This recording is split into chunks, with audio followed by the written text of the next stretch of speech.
Exponents. You've got the power. By now, just about everybody is familiar with the popular search engine Google. What you may not know is that a Google is actually a very large number. If you have a lot of time to kill, you can write this number out as 1 followed by 100 zeros. If you have other things to do with your day, you'd be better off writing it as an exponential expression.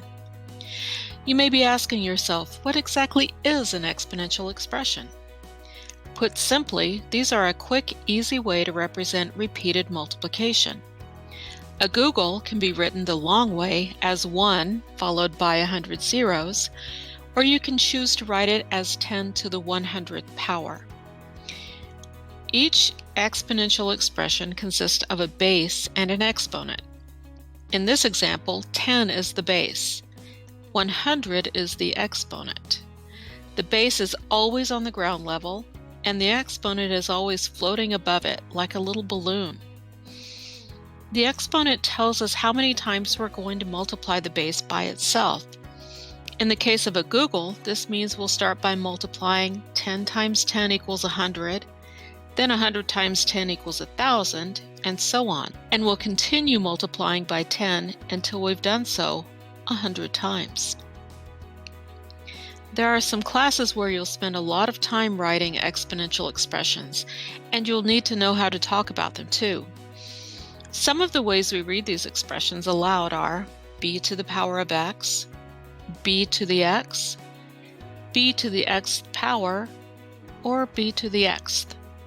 While we're talking about how to say exponents, let's look at a couple of special cases. When the exponent is 2, you could say squared.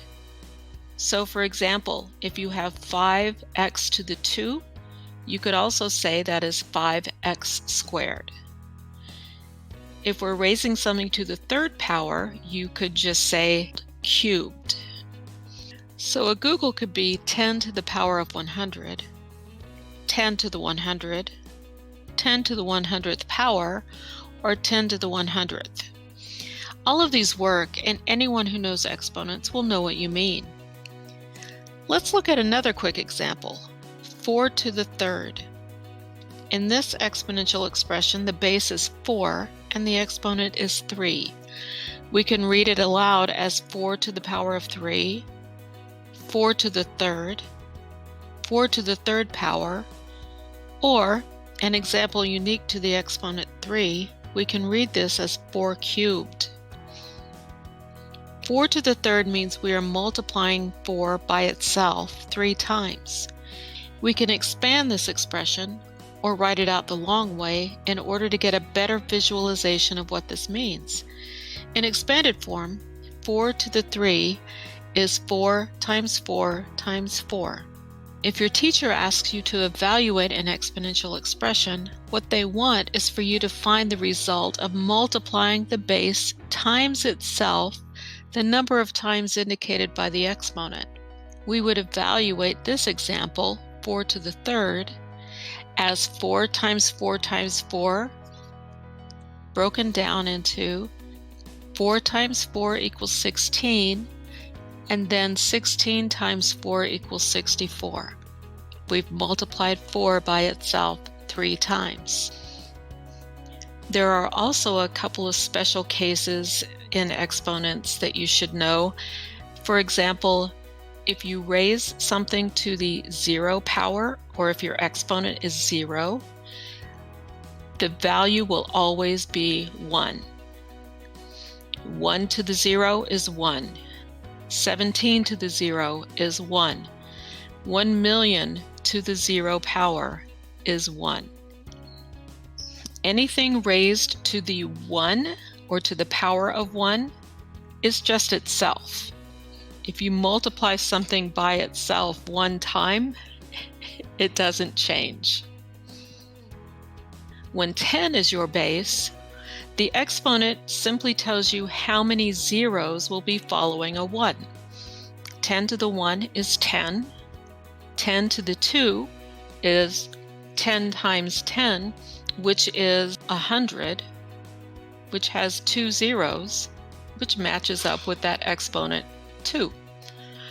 10 to the 3 is 10 times 10 times 10, which is 1,000, or 1 with 3 zeros.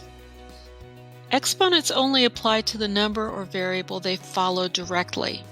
If you see 5x to the 2, that exponent only applies to the x, not to the 5. The expanded form would be 5 times x times x. But what about expressions inside parentheses? This is a little different. The order of operations says we need to evaluate inside parentheses before evaluating exponents. But sometimes the parentheses contain an expression with a variable that can't be simplified. What do you do then? An exponent following a term inside parentheses applies to the whole term inside the parentheses. If you see 4x in parentheses to the power of 3, that means we're multiplying 4x by itself 3 times. Let's expand that.